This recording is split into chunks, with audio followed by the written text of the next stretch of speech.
Bueno, egia da azokao planteatzen dela trukatzeko arropa eta armairioak, gure armairuak eta berritzeko, baina kontsumismoan erori gabe. Orduan, ze denoi gustatzen zaigu, bazakit, arropa berriren bat edo jastea, edo, erabiltzen ez dugun hori, pixkat hor da, leku hartzen armairuan, eta, bigarren bizitza bat ematea, ez? Eta egia da, planteatzen den moduan, da azkenean joko arau batzuk badaude, ez? Norberak hasiera baten pentsatu dugu 5 arropa eraman ditzakela, bakoitzak, arropa horietan ezin da ez barruko arropa, ez oinetako eta ez bainu jantzi eta horrelako igual zerbait intimo den arropa ezingo da ekarri, baina gainerako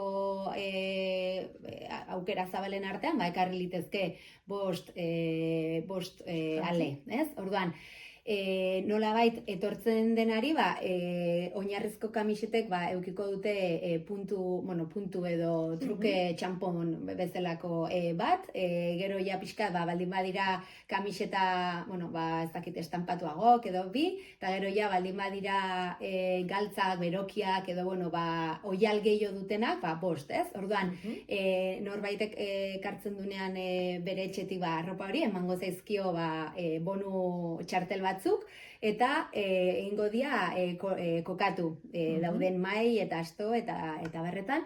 Orduan, jendea jungo da, 5etan hasiko da, hori, 21ean ostiralarekin ere, arratsaldeko 5etatik aurrera, laboren bertan.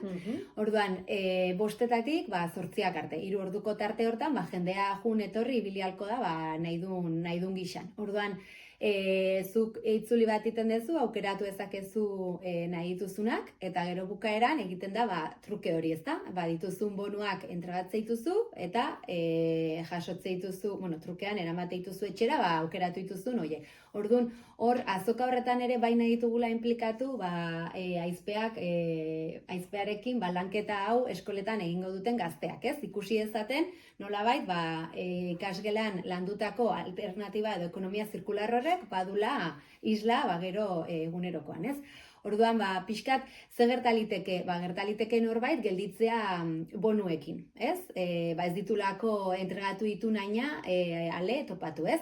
Horiek erabilial izango dira urrengo truke azokan, ze asmoa da armairu aldaketarekin urtean bi aldiz egitea arropa truke hau. Bat udaberrian eta beste bat udazkenean. Ez, pixkat, armairua, hotzetik berora pasatzen ganen edo berotik hotzera, horreite ditugu aldaketak, ez, normalki etxan, pixkat urtaro horrekin kointzidituz.